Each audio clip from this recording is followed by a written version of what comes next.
नमस्कार, मैं हूं रत्नेश कुमार और आप देख रहे हैं टेलीस्कोप न्यूज़।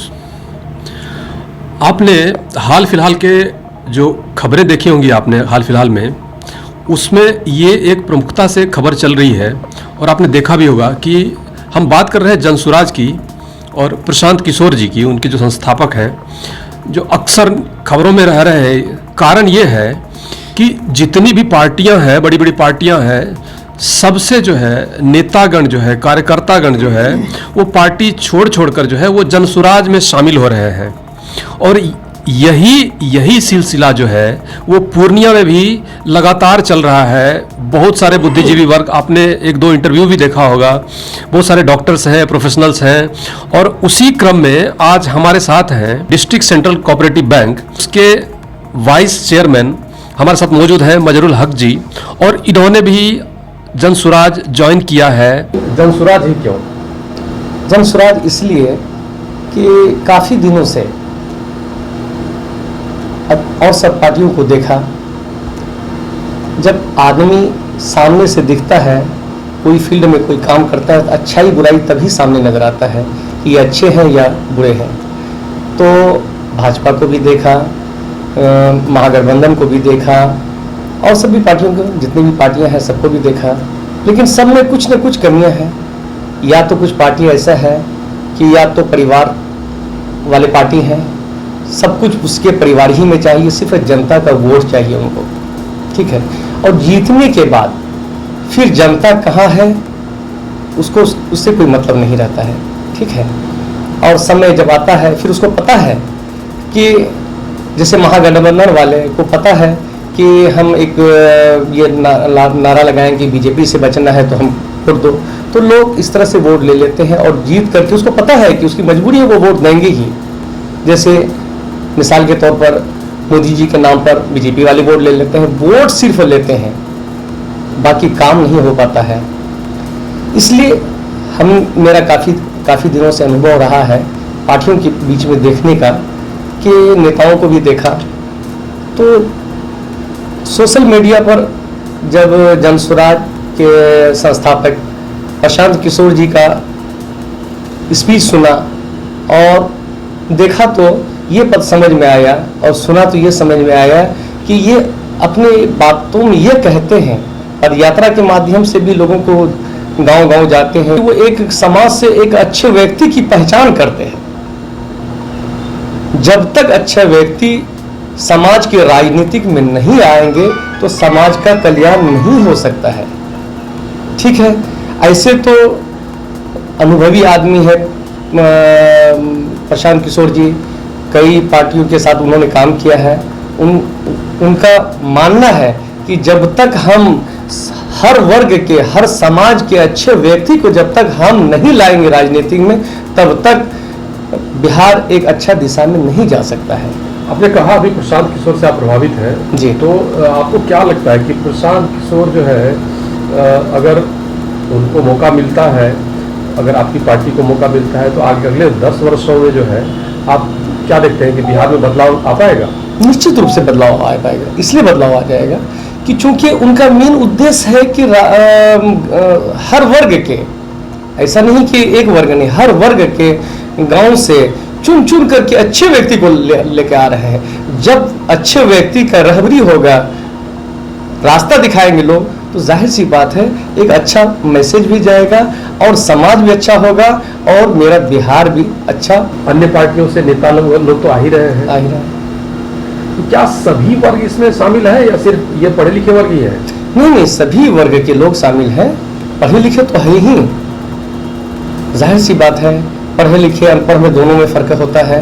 पढ़े लिखे लोग जब आएंगे तो समाज के लोग, पढ़े लिखे, हर समाज में पढ़े लिखे लोगों पर लोग विश्वास करता है, क्योंकि हर समाज का एक चिराग होता है पढ़ा लिखा। जब समाज का एक चिराग रोशनी देने लगता है तो वो रोशनी सिर्फ पढ़े लिखे लोगों ही मिलता है, अनपढ़ लोगों को भी वो रोशनी मिलती है।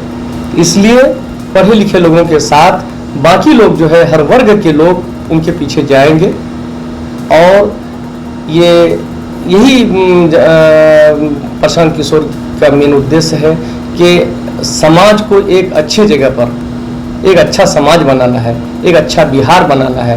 क्योंकि एक अनुभवी आदमी है वो, बहुत से पार्टियों के साथ उन्होंने काम किया है, उनको बहुत अनुभव है और लोग भी जान रहे हैं, सोशल मीडिया के माध्यम से हो, फेसबुक के माध्यम से हो, पेपर के माध्यम से हो, और उनके बयान सुन कर ये लगता है कि बिहार को खास करके एक अच्छा स्थान मिलेगा।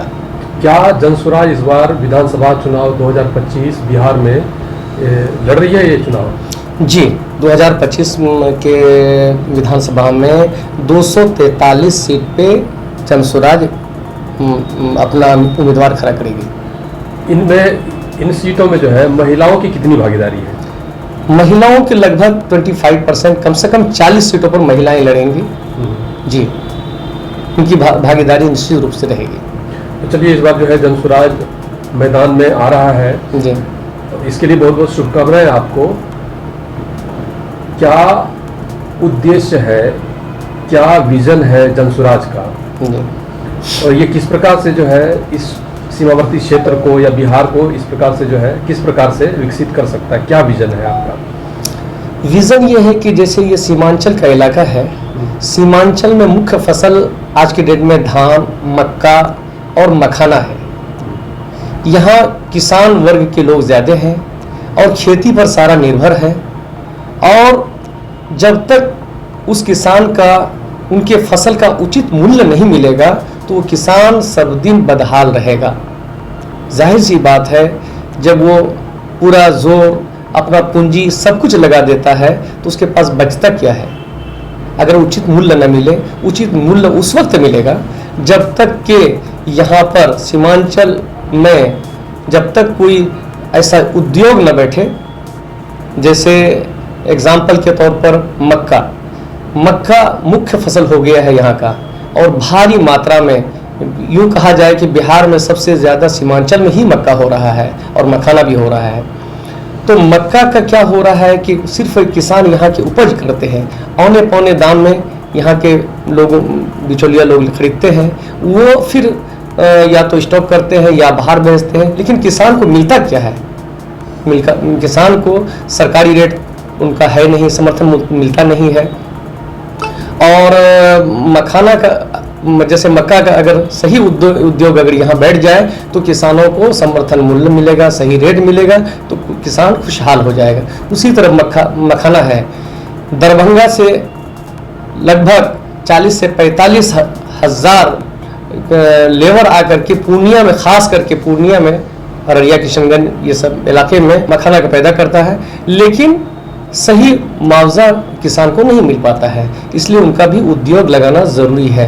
और यहाँ के नेता जो हैं, जो राजनेता है, जो इलेक्शन जीत करके जाते हैं, उन पर उनका कोई ख्याल नहीं रहता है कि हमको लोगों ने वोट दिया है, आखिर क्यों वोट दिया, मेन उद्देश्य क्या है।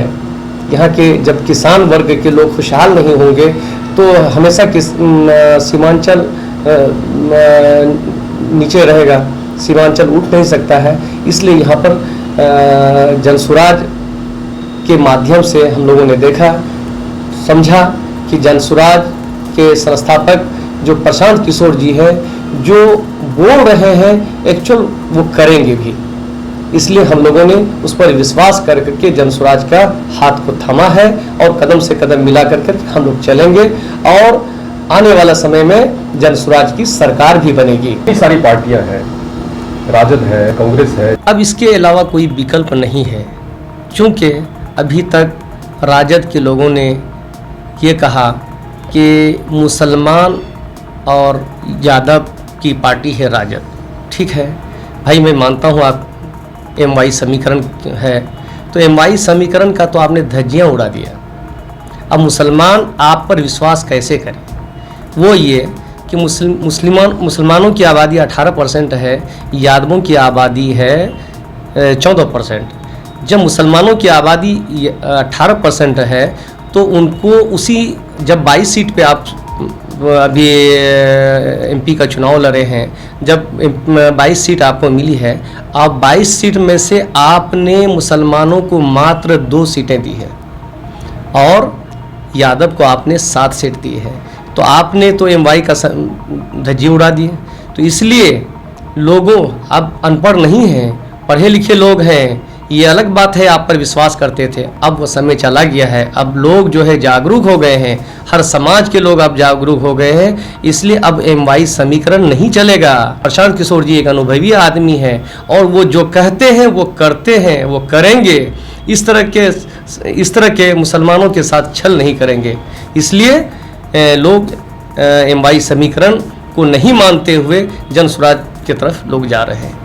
हमने मजरुल हक साहब से बहुत सारी बातें की और बहुत बहुत धन्यवाद आपका जो आपने टेलीस्कोप न्यूज़ से बात किया और आपकी जो है राजनीतिक पारी जो है वो उसके लिए मैं आपको शुभकामनाएं देता हूँ। आपका भी बहुत बहुत धन्यवाद।